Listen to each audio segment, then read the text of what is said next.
மதுரை தல்லாகுளத்தில் உள்ள மாவட்ட முதன்மை கல்வி அலுவலகத்தில் வைக்கப்பட்டிருந்த விலையில்லா லேப்டாப்களை மர்ம நபர்கள் கொள்ளையடித்துச் சென்றுள்ளனர்.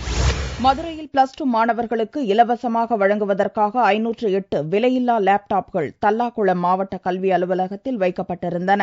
லேப்டாப்கள் வைக்கப்பட்டிருந்த அறையின் கதவின் மேல் தாழ்பால் உடைக்கப்பட்டிருந்ததை பார்த்த முதன்மை கல்வி அலுவலர் அமுதவள்ளி மற்றும் அதிகாரிகள் அறையில் வைக்கப்பட்டிருந்த லேப்டாப்களை கணக்கிட்டுள்ளனர். இதில் 54 லேப்டாப்கள் கொள்ளையடிக்கப்பட்டிருந்தது தெரியவந்தது. இதுகுறித்து மாவட்ட கல்வி அதிகாரி ஜெயமீனா தேவி போலீசாரிடம் அளித்த புகாரை தொடர்ந்து சம்பவ இடத்திற்கு விரைந்து வந்து அதிகாரிகள் சோதனை மேற்கொண்டனர். சோதனையில் அறையின் ஜன்னல் வழியாக லேப்டாப்கள் கொள்ளையடிக்கப்பட்டது தெரியவந்தது. இதனிடையே 54 லேப்டாப்கள் ஒரே நாளில் திருடப்பட்டதா அல்லது அவ்வப்போது இந்த சம்பவம் நடந்ததா என்பது குறித்து போலீசார் வழக்கு பதிவு செய்து விசாரணை மேற்கொண்டுள்ளனர். அரசு பொருட்களை பாதுகாக்க போலீஸ் பாதுகாப்பு கேட்டிருக்க வேண்டும். ஆனால் கல்வித்துறை அதிகாரிகள் பாதுகாப்பு கேட்கவில்லை ஏன் என்று போலீசார் கேள்வி எழுப்பியுள்ளனர். மாவட்ட கல்வி அலுவலகத்தில் லேப்டாப் கொள்ளை போன சம்பவம் தல்லாகுளம் பகுதியில் பரபரப்பை ஏற்படுத்தியுள்ளது.